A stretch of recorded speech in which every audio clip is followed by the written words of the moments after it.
Tesla has officially chosen the Mexican state of Nuevo León as the location of their next vehicle production plant, also known as a Gigafactory. Even though it had been kinda rumored for a bit, this is a decision that came as somewhat of a surprise to most people, even those of us who have been following Tesla pretty closely. We'd had Canada and Indonesia on the radar, maybe the United Kingdom, but hadn't really put much weight into Giga Mexico. This is because we're idiots who don't actually know very much about the global economy. Once you start looking into it, there are a whole lot of very important reasons why Tesla is opening up shop in Mexico, and not just with a brand new factory, but the largest Gigafactory yet by far. This thing will make Giga Texas look small, so let's talk about why Giga Mexico is such a big deal for the future of Tesla. Foreign. So the primary importance of Giga Mexico is that this will almost certainly be the first Tesla factory to produce their next-generation vehicle platform, the company's first economy car, or Model 2 or 25K Tesla, whatever you want to call it. This is the vehicle that Elon Musk anticipates will outsell every other Tesla vehicle combined, and that's probably why the volume of land purchased by Tesla for this factory is by far their largest footprint to date.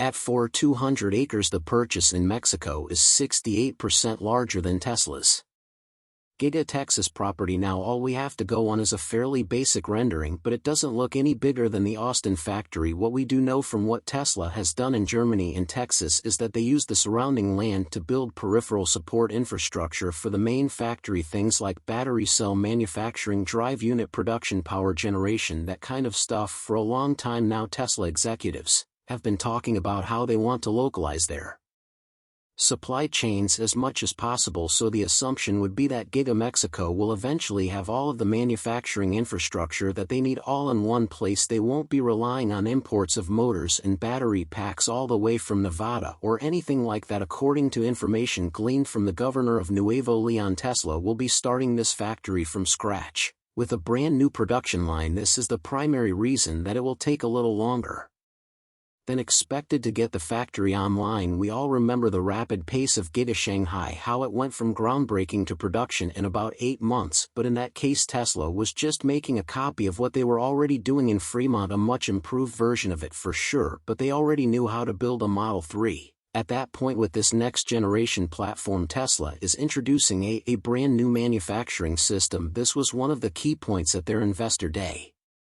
in March. The company is moving towards a highly automated, highly efficient production method that allows them to fully construct the front, back, and sides of the vehicle separately and simultaneously, and then just bring them all together at the end for one final assembly. So because the company will be introducing a brand new production method on a brand new car, we shouldn't expect to see Giga Mexico moving at light speed. Unlike every other Tesla vehicle that has come before, this is a process that they want to get right the first time. Also wanted to give a quick shout out to our amazing Discord community. Here is our question of the week, and this was our favorite answer, and here is the meme of the week winner. Join our Discord community to participate next week through the link in the description below. The really interesting factor here is just trying to figure out why Mexico. Obviously Tesla sees this location as critically important to their next big step as a company. The easy answer would be to just say cheap labor, and that is true.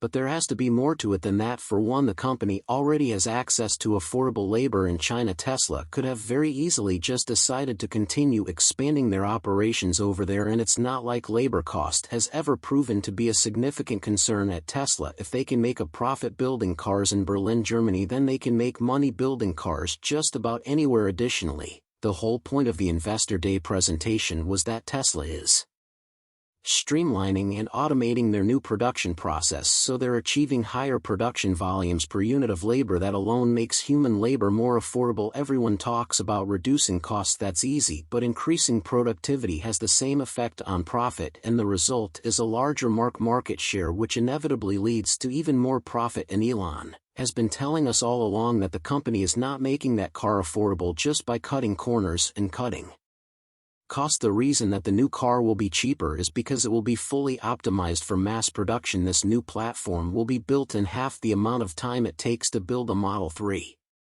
Tesla will eliminate rare earth metals from the drive unit. They're using LFP battery cells and structural packs. They're using gigacastings. They've redesigned the electronic system to run on 48-volt architecture and removed a massive amount of components from the wiring harness. There are so many factors that have gone into making this new platform economical that just saying cheap labor equals cheap car is preposterous. Another really interesting factor is thinking about what market this factory intends to serve, according to a report from Dave Lee on Investing, who was able to speak with Tesla officials at Investor Day. Dave was told that Giga Mexico will not even be making cars for the North American market. This factory will not be sending product north. Let that sink in. Giga Mexico will be making cars for Mexicans, but it will also serve as a global export hub for South and Central America. That could even include Africa, New Zealand, and Australia, maybe even Europe. This makes sense. We've got to really think, who is this car for? The easy answer would be to just say, well, anyone who can't afford a Model 3, but that's not how the consumer automobile market works. There are more factors at play in buying a car than just the price. Elon has said that the new platform will be smaller than a Model 3.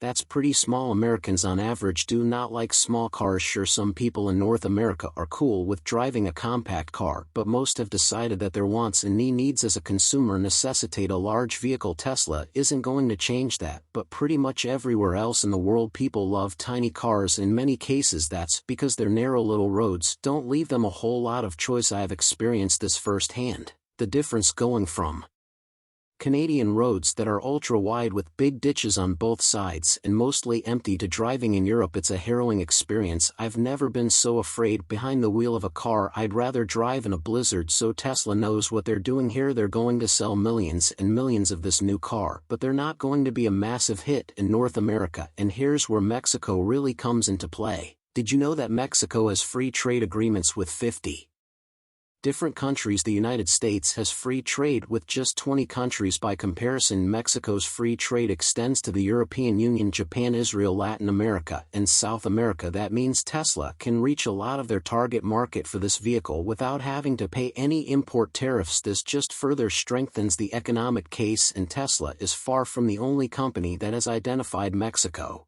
as a desirable area for expansion. Over the past couple of years, Mexico has quietly established themselves as a new global manufacturing hub. If you search around the internet, you'll find loads of articles that claim Mexico will become the new China, and they seem to be onto something. This all kind of started with Donald Trump back in 2016 declaring a minor trade war between the U.S. and China. It was made significantly worse by the coronavirus pandemic, and then it was made even more of a problem by the Russian invasion of Ukraine. A lot of people fell into the trap of just assuming that we would always have cheap, easy, peaceful trade with China. That was not the case. We all watched the global supply chain crumble and collapse, and the smart business leaders out there are not going to be interested in just going right back to the way things were before this started. A trend that has been dubbed nearshoring. Pretty self-explanatory. Companies are just trying to get their manufacturing as geographically close to their consumer market as possible. This eliminates problems like global shipping routes, crowded ports, and busy canals from the supply equation. In many cases, it reintroduces good old-fashioned trains as a way to transport your product. The state of Nuevo Leon, where Tesla will be setting up shop, is already a thriving modern manufacturing hub. The capital city of Monterrey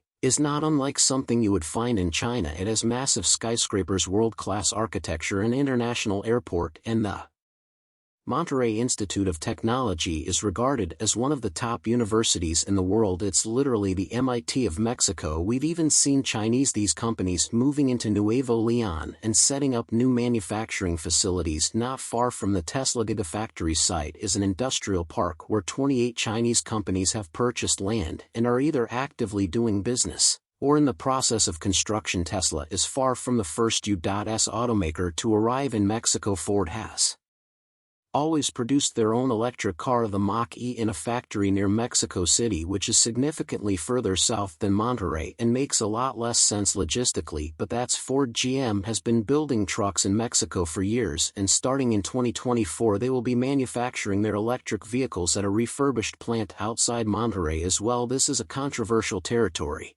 but in many ways strengthening the manufacturing sector in Mexico is actually good for the American economy. The more products are being assembled in Mexico, the larger the market is for components and materials that are made in America. Tesla might be making battery packs and cars in Mexico, but we know that they will be processing their battery-grade lithium in Texas and then shipping that material out to various locations on the continent. All that to say, what we know for sure is that Tesla's new operation in Mexico will be unlike anything we have seen before from the company, and it's going to mark a pretty significant change in the way Tesla operates as a global automaker. Stay tuned. Don't forget to give this video a thumbs up today if you liked it. That is so important for getting our content out to more people. If you enjoy the content, then you probably also enjoy our weekly newsletter. A huge thank you to all of our Patreon supporters who are listed on the screen now. You help us make the best content we can, and we really appreciate it. Thanks for watching, and we'll see you in the next one.